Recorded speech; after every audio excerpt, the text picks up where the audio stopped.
Assalamualaikum mikraldaki yüzü görmeliler. Hemmanlarınki muş vaqt xeyirlik olsun. Men Adil Uyghur Tadqiqat İnstitutu namıdan hemmanlarga samimiy ve salam yollayman. Arabda institutumuzun müdiri, şundaqla Hacettepe Üniversitesi Edebiyat Fakültesi Tarih Bilim Fakültesi Doçent Doktor Erkin Ekrem Muallim bilen ötküzüp kelayotgan Xalqaro vaziyat ve kun tartibi nomli programmamızın yangi bölümünü uzunroq taqdim qilamiz. Erkin Muallim, hoş geldiniz. Hoş bulduk, rahmet. Görmeli bu bir neçe gün içinde Tayvan Tashqi ishlar ministri bayonotchisi Tayvandagi Birleşken Devletler Teşkilatı'nın a'zoligiga kirish uchun iltimos qilganligini bildirdi. Bundan so'ng Amerika Tashqi ishlar ministri Blinken Tayvandagi Birleşken Devletler Teşkilatı'ga tava organ ve kuruluşlarning faoliyatlarini o'rganishi lozimligini, Tayvandagi xalqarada o'tkazilayotgan siyasi, iqtisadi, sayahat, ma'rif qatorliq ba'zi faoliyatlardan chetga qolganligini, qatnashamayotganligini, chunki Tayvandagi BDTning a'zosi bo'lmaganligi uchun o'shundaq ahamiyatli faoliyatlardan o'rin olmayotganligini, buning nurg'un sabablari borligini, bundan boshqa Tayvan iqtisodiy jihatdan, ma'rif jihatdan, sayohat jihatdan, texnologiya jihatdan taraqqiy qilganligini, Tayvanning mushu sohalardagi ortiqchiligidan boshqa dunyo davlatlarining paylanmayotganligini, bunun sebebini del Tayvanning BDTning a'zosi bo'lmasligidan bo'layotganligini bildirib, Tayvandagi cho'qim Birleşken Devletler Teşkilatı'ga tava organlarning faoliyatlarini o'rganishi lozimligini alohida eskartib o'tdi. Amerika Tashqi ishlar ministri Blinken bilan Tayvan Tashqi ishlar ministri bayonotchisininki Tayvandagi BDT a'zoligi haqidagi bu bayonotga qarata Xitoy Tashqi ishlar ministrligi qattiq norozilik bildirdi. Çünkü Tayvandagi Xitoyning bir o'lkasi ekanligini, shunga Tayvandagi xalqarada qonunlik salohiyati yo'qligini, birdan-bir qonunlik vakilining dal Xitoy Xalq Cumhuriyati ekanligini, shunga Tayvandagi BDT a'zoligining mumkin emasligini, shunga buningga adoqqicha qarshi chiqganligini bildirib bayonot e'lon qildi. Biz bugungi programmamizda Tayvan nima uchun izchil Birleşken Devletler Teşkilatı'ga a'zo bo'lishga iltimos qildi. Bu qatimqi iltimosni qabul bo'lish ehtimoli bormi yo'q? Qabul qilinsa xalqarada jumladan Xitoyda qanday o'zgarishlar paydo bo'ldi? Tayvanning BDTga a'zo bo'lishida qanday to'siqlar bor? Yevropa Ittifoqi, Amerika qatorliq Yevropa g'arb ellari Tayvandagi BDTga kirishni qo'llandi. Qo'llasa qaysi xil shaklda qo'llaydi? Xitoy Tayvanning BDTga a'zo bo'lishiga to'siq bo'lish uchun nimalarni qilish mumkin? Tayvan BDTga a'zo bo'lsa, Sharq Turkistonga qanday ta'sirlarni olib keldi degan savollarga javob berishga tirishamiz.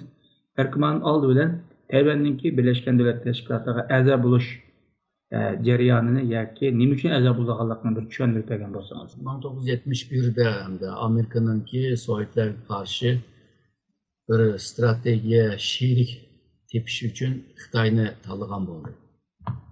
O arka planda nurg'un sabablar bor. Neticede Xitoyninki o'tirib qo'ygan talablar bor.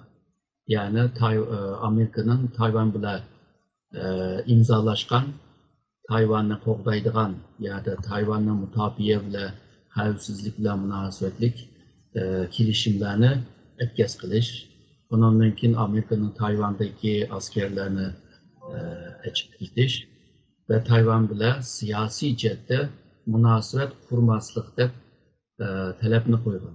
Bu vaqtida Amerika ma'qul degan. Deyişi bilan birlikte Xitoyning, yani Xitoy Xalq Cumhuriyatining Birleşken Devletler Teşkilatı'ga a'zo bo'lish nima talab qilgan, eng muhim talabning biri shu. Shuning bilan hamda u vaqtida Birleşken Devletler Teşkilatı'nın ilingan bir qaror bor. O qarorni normalda sans 0 bilan deydi, 2758 numaralı kararname. Bu kararnamede yazılganda evveki degan talablarni qarşılagan bo'ladi. Ama bu 2758 numaralı bu kararnamada Tayvan Xitoy Xalq Cumhuriyatininki bir zemini degan bir gap yo'q. Hem de Xitoyning, yani Beijingning Tayvanni Birleşken Devletler Teşkilatı'nda temsil qiladi degan gap mi yo'q? U yerdagi gap hamda Chiang Kai-shekninki hakimiyetining Birleşken Devletler tarafından çıkarıldı degan bir gap vardı. Yani bunda degan çağda Tayvan degan gapmi o'tmaganda u yerda. Shundan bilan shu xalqarodagi siyosiy kuchlarninki tamponligidan tufayli Tayvan bu Birleşken Devletler Teşkilatı'ndan çıkarılayotgan bo'ladi. Yani Tayvan birdenla başta Birleşken Devletler'in kurgucusu degan salohiyatini mavjud qo'ydi. Birleşken Devletler Teşkilatı'na bo'lgan a'zolik salohiyatini yutib qo'ygan bo'ladi. Endi bu haklımı, haksızlık mı buna deyiş biraz qiyin, çünkü xalqaro munosabatda to'g'ri xato deydigan gap yo'q. Menfaat meselesi muhim bo'lg'achqa. Şu 1971'den bugünküce Tayvan endi Birleşken Devletler Teşkilatı'nın a'zosi emas. Ama öz vaqtida 27-28 devlet Tayvan'ı tornattı. Hazır 10 neçe devletke tushib qoldi. Yani bunda degan chog'da xalqaroniki tuzumning sirtida qilib qolgan bir Tayvan bazı kichik devletlarning qabul qilishi Yevropada Vatikan hükümeti Tayvan'ı qabul qildi. Şu devletler bilan munosabatlarni, yani diplomasi munosabatni qurib kelyapti. Fakat 1985'ten keyin Tayvan siyasi jihatdan, iqtisod, ticari, teknoloji, ma'rif, cemiyet her sahada bir özgürlük oldu. İslahatına ilip vardı. Ve şundakla Asya'nın bir demokratik bir devletke aylandı. Bunda bir devlet hem de xalqarada bir yeri buluş lazım deydigan bir talep var.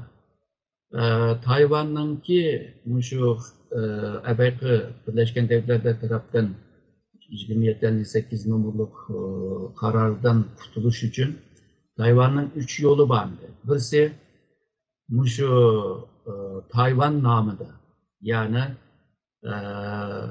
Tayvanlıklar özüne Formosa deydi. Formosa namında yeni bir devletini kurup ve Birleşken Devletler Teşkilatı'na a'zo buluş. Yani birisi hem de Xitay evvelmen degan qarornomada Xitoyning zemini degan bir gap bo'lmag'achqa, yanıla Cunhua-Minguo bilan, yani milletçi Xitoy hokimiyati namında tekrar Birleşken Devletler Teşkilatı'na kirish yoki hech kim bilan aralashmay o'z holida bo'lish degandek chiqish yo'llari bor. Şu 2000 yıldan itibaren bu Tayvanlıklar deydigan, yani Tayvanist degan gruplar, bular hem de şu bir referandum ne yürgüzüp Tayvan Birleşken Devletler Teşkilatı'na a'zo olsun mu? Ya ki Tayvan ismi bilan mustaqilligini e'lon qilsin mu? Ya ki şu Cunhua-Minguo degan shu salohiyatiga devam qilsin mu deb shunday referandumlarni qilgan. Ama onunki ahir chiqmadi. 2005'te onundaki Xitoy bir kanun çıkardı. Bu kanun yani Xitoyni bölüşe karşı kanun. Aslında şu Tayvan'a karşı çıkarılgan. Yani Tayvan eğer de müstakilligini ilan kıldıgan bolsa, bu jangninki sebebi de Xitoy ichki bir kanunu xalqaro qonundek ko'z tutishga tirishdi. Ama Tayvan hazırlıca özünü bir müstakil devlet ilan qilmadi hazırlıca. Ama kona o'rnini, o salohiyatini ilish uchun nurg'un devletler bilan xeli bir tirishib baqdi. Ama yaqinqi zamanda Amerika Xitoy arası yoki Xitoy Yevropa G'arb devletleri arasındaki bu ziddiyetlerinin kuchlanishi bilan Tayvan'ınki bir müstakil devlet mi, ya ki Tayvan'ın Birleşken Devletler Teşkilatı'na a'zo olsun mu degan shunday gap so'zlar ko'payishga boshladi. Ondan keyin Amerikada hammamiz bilamiz 1979'da Tayvan bilan munosabat qonuni deydigan bir qonun var. Bu qonunda ham Tayvan'ın xavfsizligini qo'g'daydigan bir matnimi bor. Qanday qo'g'daydi o başka bir mesele, burungi programda mı deyishdik buni. Yani hazırki Tayvan'ınki vaziyeti mushu endi. Ma'lum agar bu Tayvan bu qatam Birleşken Devletler Teşkilatı'na a'zoligiga iltimos qildi. Bu iltimosni qabul qilish ehtimoli bormi yo'q? Agar qabul qilinsa, qaysi shaklda qabul qilindi? Bir yerde hem de bu Amerika taraftan yani hazırki Biden hükümetinin bazı diyen gaplarıma muhim görünüyordu. Birincisi bu 21. yılda 10. ayının 21. yılda Biden bir gapni qildi. Agarda Xitoy Tayvanga hujum qilgan bo'lsa, Amerika Tayvanni qo'g'daydi. Chunki Xitoyninki Tayvanga besib kirishninki haqqi bo'lmaydi dedi. Amerika Tashqi ishlar ministri Blinken 26 yılda ki bir nutqda Tayvan bir devlet bo'ldi sifati bilan Birleşken Devletler Teşkilatı'nınki bazı faaliyetlerge qetilishninki haqqi bor dedi. Yani bu gaplardan nima chiqadi degan chog'da Tayvanning tekrar Birleşken Devletler Teşkilatı'na a'zo bo'lishning ehtimolini ko'rsatyapti. Bu uchurni bergan bo'lyapti. Şununla bu Amerika tarafından manda bir gaplarma var. Şu bulutma kongremenlerinin dağıtkan gibi. Yani 50 yıl evvel Xitayni Birleşken Devletler Teşkilatı'na ekiriş bir toğra tallaş olsa, bugün Tayvan'ı mı Birleşken Devletler Teşkilatı'na a'zo qilishi mı, bu mu bir toğra tallaş buludu, davadıdı. Yani kongrede mi Tayvan'ı kollaydıgan avazlama çıkıvadı. Şununla qarab deydigan bolsak, o vaqtida şu Tayvan'ın Birleşken Devletler Teşkilatı'na a'zo bo'lishning ihtimoli bo'ladi. Agar bo'lib qolsa, hozir 193-94 devletlarning orasiga kirgan bo'ladi. Tayvan o vaqtida dunyoga ichiladi. Tayvanning hozir sahip bo'lgan iqtisodiy kuch, texnologik kuchlar dunyoga birdamdala içilib ketadi. Bo'libmi hozirgi yuqori texnologiya jihatda Tayvan xeli bir seviyede. Nanoteknologiyasi xeli bir seviyede. Havo bo'shliq tadqiqotlari xeli bir seviyede. Shunga Tayvan bir aral devlet sifatida dunyoninki eng kuchli devletlarning orasiga kiralaydi. Hazır Tayvan dünyanın 19-20. İktisadi güç. Eğer de şu Birleşken Devletler Teşkilatı'na a'zo bo'lib qolsa, Tayvan'ınki şu dünyanın 15-14. güç bo'lishning ihtimoli nayt yuqori. Eğer de texmi yaxshi ichilsa, dunyoga u vaqtida %10'ga yaqin, yani dünyanınki en baştaki 10 devletin içine kiraladigan potansiyel var, yani uyuşturucu güç mü var. Bu cihetten degende Tayvan için faydalı oldu ama Xitay için hem de bu faydalı olmaydı. Çünkü Xitay hem de Tayvan'ı kolga düşüremedi, çünkü Tayvan bir devlet. Eğer de onunla tehdit kılsan, onunla hücum kılsan, onu işgal kılsan, o xalqaro qonunga xilaf oldu. Bu vaqtida xalqaro Xitoyga bo'lgan besimmi ko'paydi. Shuningga bu Tayvan jihatdan bir foydali bo'lgan bir ahvol Xitoy uchun bo'lmaydi. Bu yerga bir Tayvanliklar qanday o'ylaydi deganini bir qistirib qo'yay. Shu Tayvanninki Chinju universitesi, ya'ni siyosiy universitet degan bir universitet va cho'ng universitetning biri.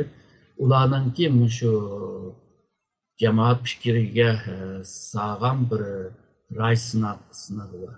Bu yerde %63.3 insanlar, Tayvanlıklar deydi, biz Tayvanlık deydi.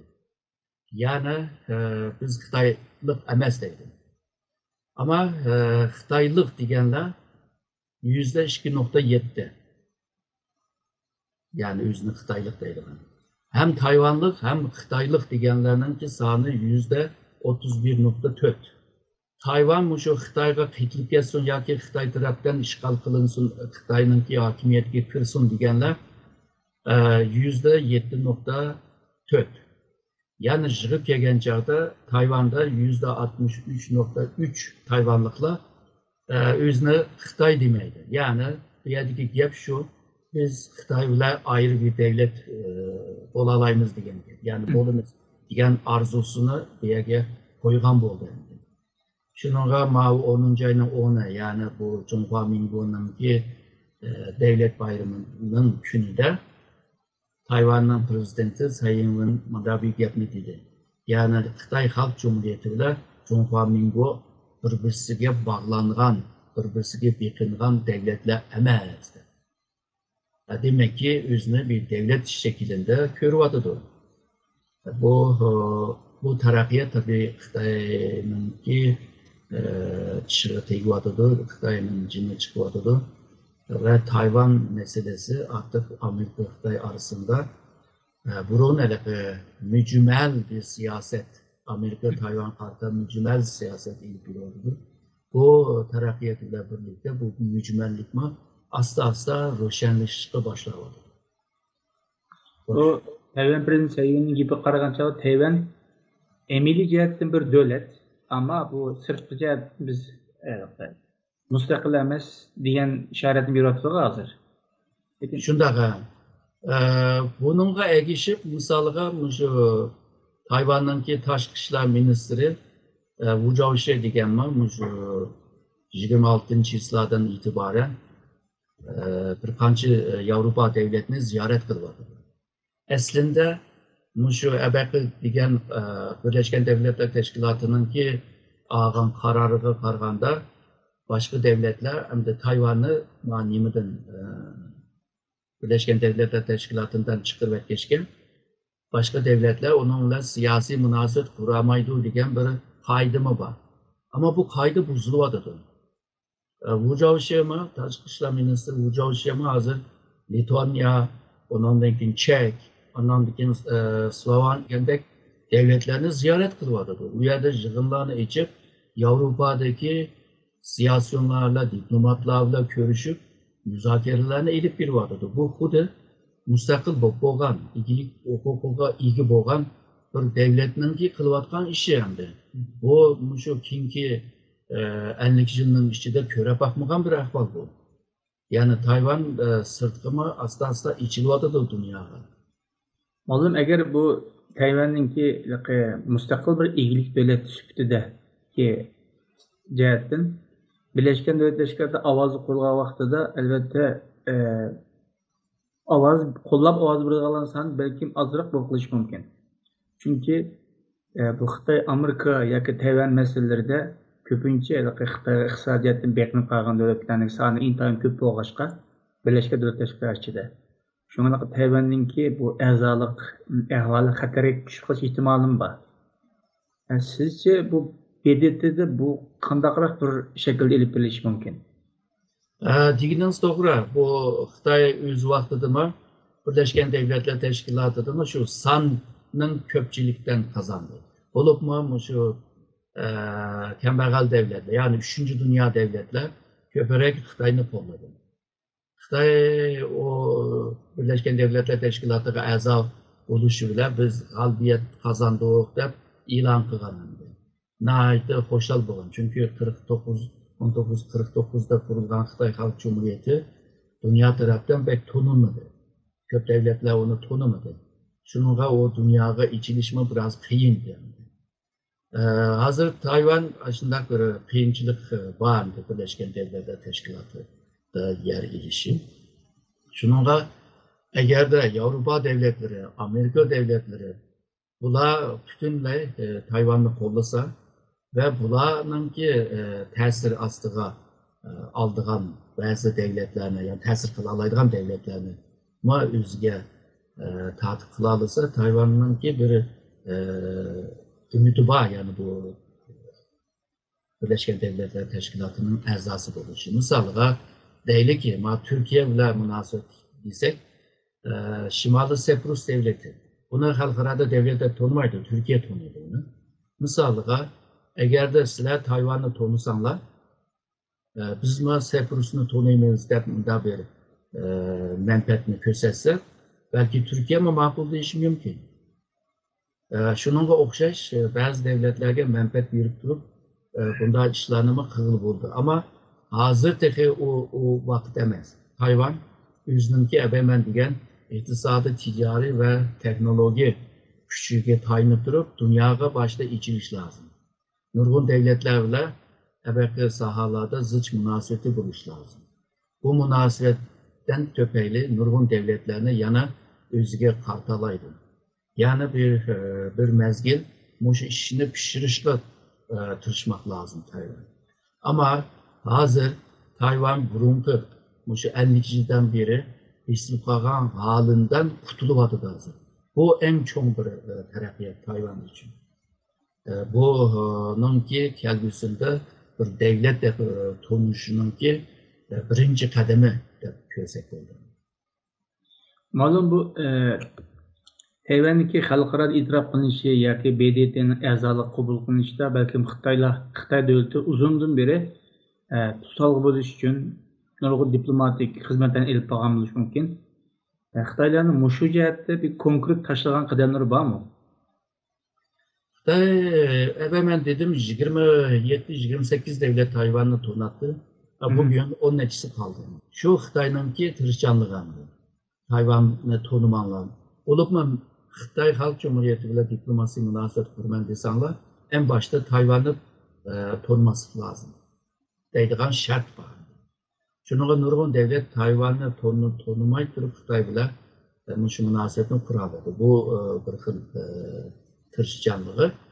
İkinciden şu kanun cehdini. Xitoy əbəqi mən digən bu Birleşken Devletler tarafından yani 1971 yılında 27-8 numaralı kararını ağan çağda muşu kanunu esas kıptırı Tayvan'ın xalqara sahnelerde xalqara içilişinin aldığını tosap geldi.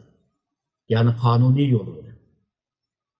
Üçüncüsü Xitoy muşu Amerika ile boğan münasebette Xitoy tolu deydiğen 3 deklarasyon vardı. Bu deklarasyonga sunuş lazım deydi. Ama Xitoy bu deklarasyonu xudu bir kanunda gördü. Bu deklarasyonu Amerika'ma icra kılış lazım dedi. Amerika'daydı bu yalnızla hükümetin arasında bir kilişimden ki bir beyanname. Kanun emesteydi. Şununla misalga şu 71'deki o görüşüş ve 72'deki Nixon'ın ki Xitoy ziyareti vaxtıda Şanghay Deklarasyonu da ilan kıldı. Uyadıma şu değişkendek Tayvan'a yakın olması lazım, Xitoy'na tonuş lazım degende. O Nixon'ın ki ziyareti vaxtıda imzalaşkan. Bunu Şanghay Deklarasyonundaydı. Ondan ki 79'da Amerika ile Xitoy'nın arasında diplomasi münasebeti kuruldu. Yani 72'den 79 desek 7 yıldan tonadı da Amerika. Yani çünkü angaca Amerika'da Xitoy'ni tonumaylı mı da tartışma var. Şunun bile bu 3. deklarasyon desek, şu 1982 8. ayının 17'si de bir deklarasyon oldu. Çünkü bunun ismi var 8-17 deklarasyondaydı Xitoy'la. Bunu kıganken Tayvan Amerika'ya itiraz kıldı. Yani bu sizlerin deklarasyon bana nimeden işket deydi. Burunki bizim aramızdaki bazı kilişim ve Birleşken Devletler Teşkilatı'nın ki bu 2758 kararıga düşmeydi o degenden o vaxtdaki Reagan hükümeti Tayvan bile bir mahfi bir kilişimini oturup koydu. Bunu 2016'da Amerika Kongresi onu yeniden çıkıp onu yanı tekrarlayınız der. Bunu hem de şu 6 kapaletname de isim verildi. Misalga birincisi Amerika'nın ki Tayvan'a kural setişi bu çekilmeydi.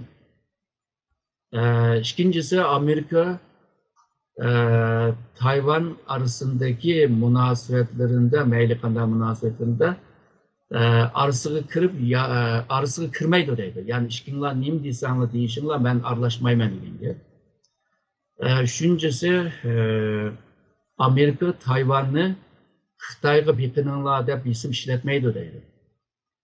To'rtinchisi Amerika Tayvanninki iyilik huquqi haqında hiçbir fikir beyan qilmaydi deydi.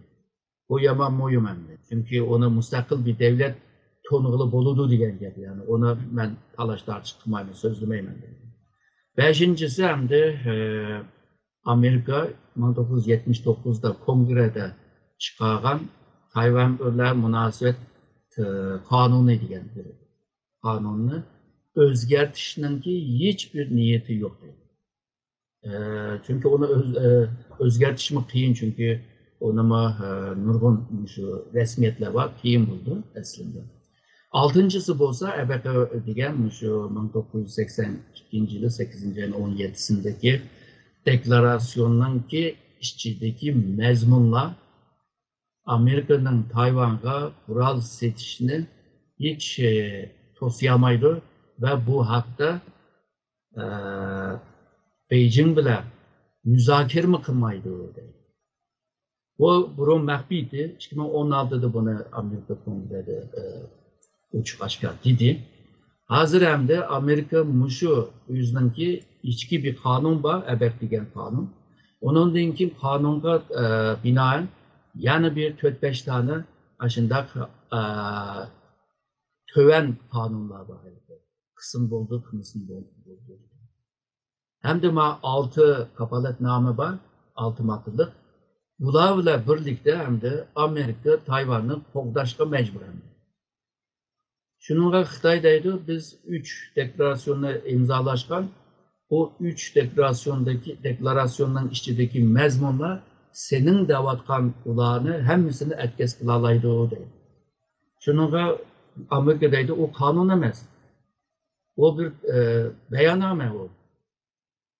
Xitoy deydi, o bir kanun deydi. Biz kilişkenlik'e, işki hükümet kilişkenlik.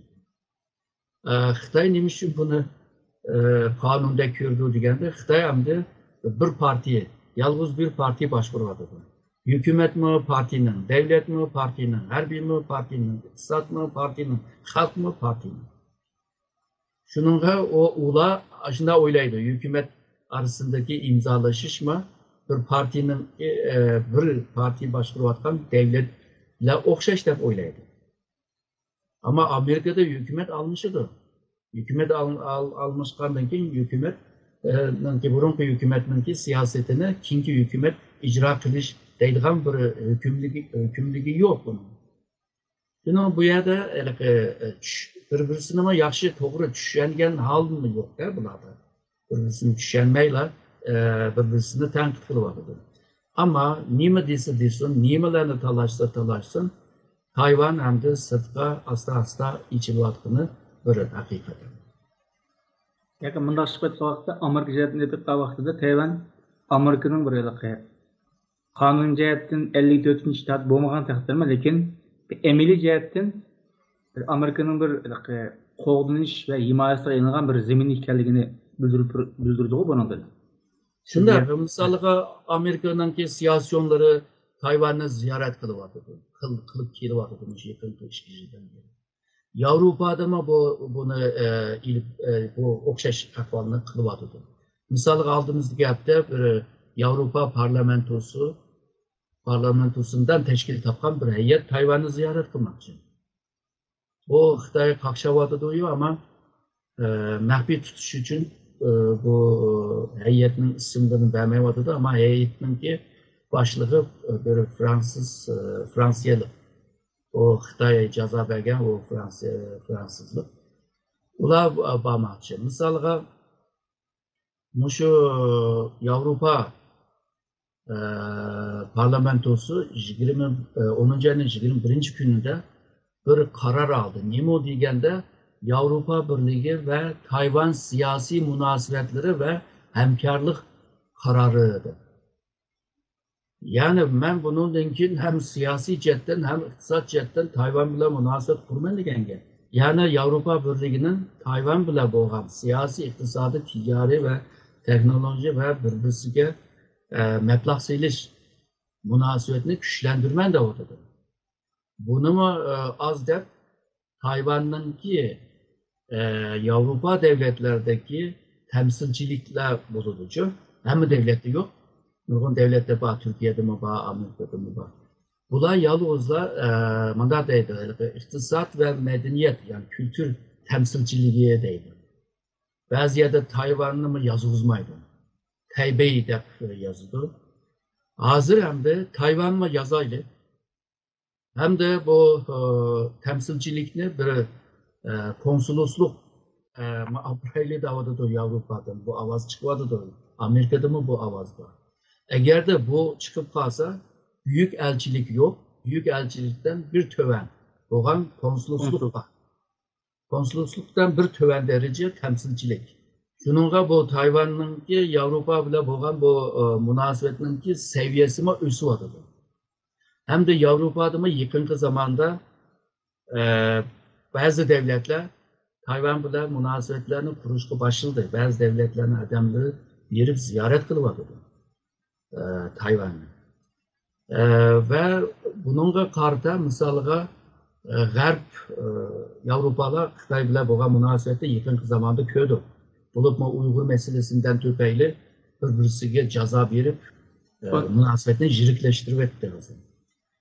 Bununla karta Orta ve Şark Avrupa'nın bazı devletleri Xitay bile boğan münasebetlerini jirikleşiyor. Litvanya'nın ki işini zaten bilimiz. Xitay bile bozuştu. Mesela Romanya bile mavu Çekya.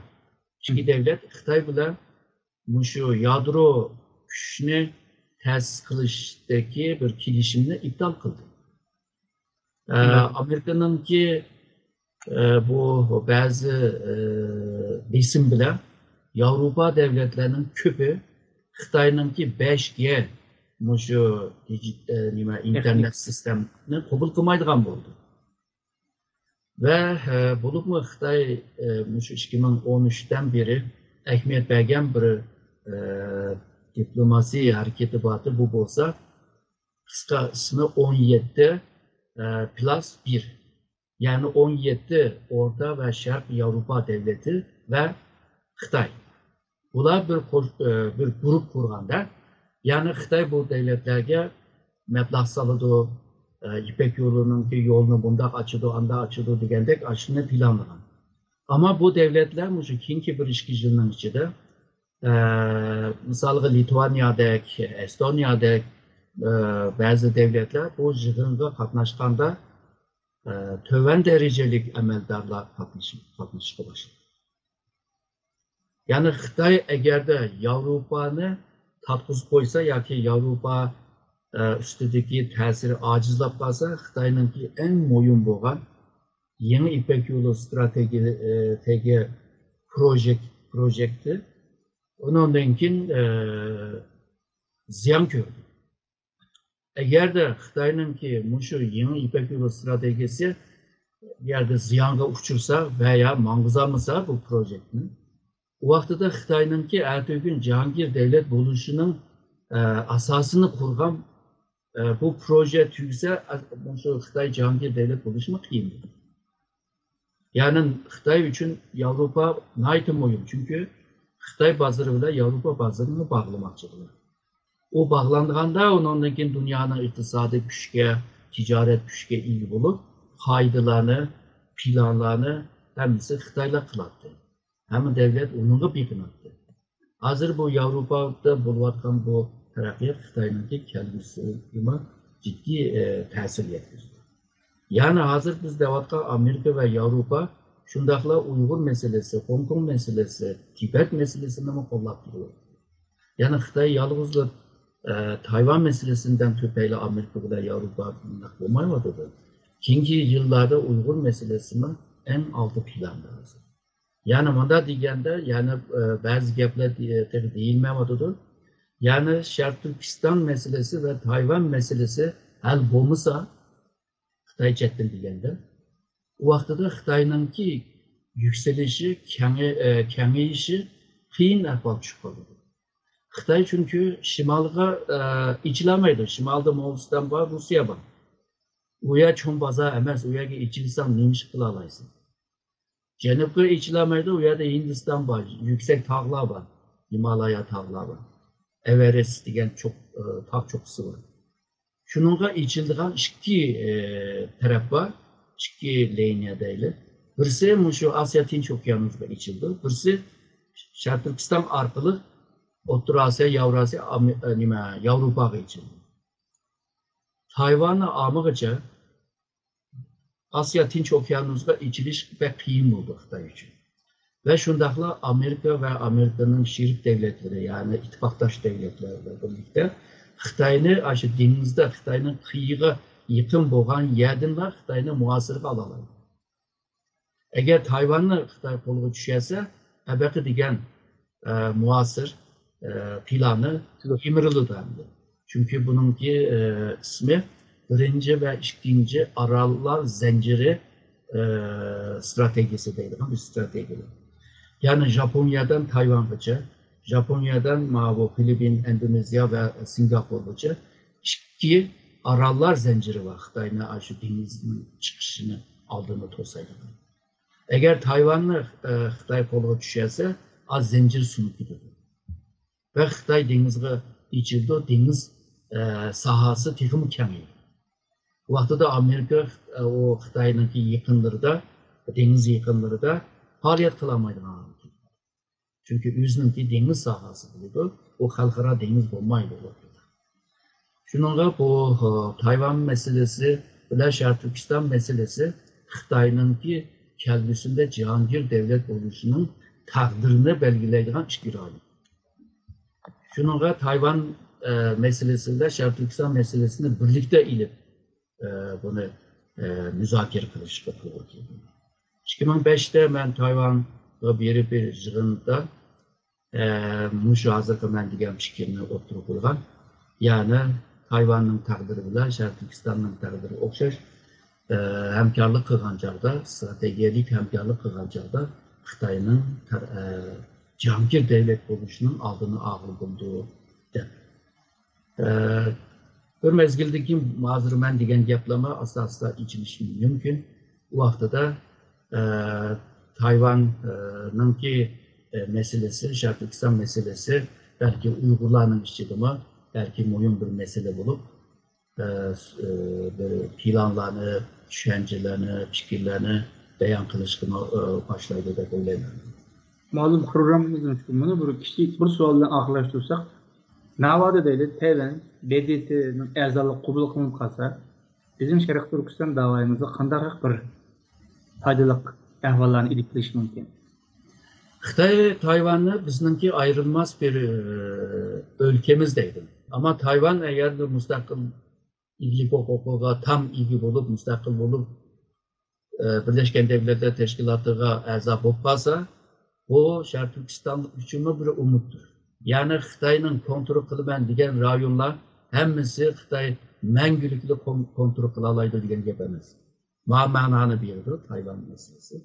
Onun dikin Hong Kong meselesine yeniden gün tertip edilmiş mümkün. Tibet meselesi, Mançurya meselesi, Şarkı Türkistan meselesi yani bir perdege yükseliş mümkün ve Xitay'ın çuğulup gidişinin ki sebebini buluş mümkün. Yani Şarkı Türkistanlıklama bu Tayvan'ın misalından yoluğa çıkıp özünün müstakilliğini ilan kılalaydığı o gününe kepilişme mümkün. Bunlar hemisi mümküniyet üstüde yapıladığımız ama terakkiyat, hazırlıkı terakkiyat aşın köstüvatıdır. Ezgürmenler biz bugünkü programımızda Tayvan'ınki BDT'ye əza buluş ihtimallığı ve Xitay'ınki bunun karta narazılık ve tutsaqlar hakkında muhakemeli fardık. Erkim Alım sizin köp rahmet. Ben rahmet ettim.